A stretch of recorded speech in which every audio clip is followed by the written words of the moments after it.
Our universe is full of wonderful creations. Galaxies, nebula, and star clusters dot the night sky. Unfortunately, most of these items are invisible to the unaided eye.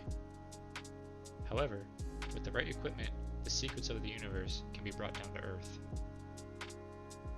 Tonight, I'm going to bring one of these deep sky objects closer to home. Tonight, you can come join me for capturing of the Wizard Nebula.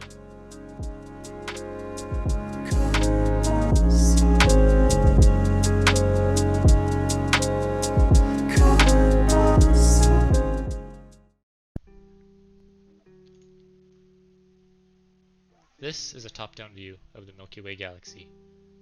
We live in the Orion arm of the Milky Way galaxy. Across the way, you can see our neighbor, Andromeda.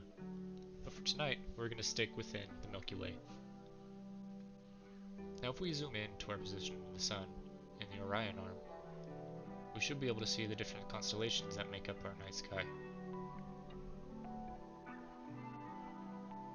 Now our target, the Wizard Nebula, lies in the constellation Cepheus. Right about here. There's Cepheus, and our target's going to be just around here-ish.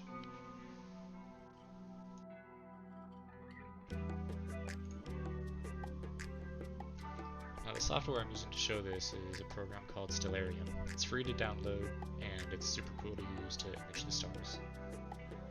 Now to see the Wizard Nebula from my perspective in the northern hemisphere, it'll be right here in between Cepheus and Cassiopeia. There's Cassiopeia to the left, Cepheus to the right. Now if we click on this button up here, it should show us what we see through our telescope camera. There's the Wizard Nebula, framed up nice for this focal length and this camera size sensor. The Wizard Nebula is an emission nebula that lays roughly 8,000 light years away. Here is the current setup that I plan to use. I'll be utilizing a Celestron 5SE and a ZWO ASI 294 MC Color Pro, riding on an LX85 go-to mount. Now this telescope is pretty light for this mount, and that's why I have the weight so far up. That's as far down as I need to go to balance it. On the top of the telescope you can see my homemade dew shield. It's just a hollowed out coffee tin with some black construction paper and some black foam on the inside. I have a dew heater band. And then on the imaging train I have a field flattener and focal reducer. Should cut our focal length, native focal length, down from 1250 millimeters down to about a third of that, and our f-stop from f10 to f6.3.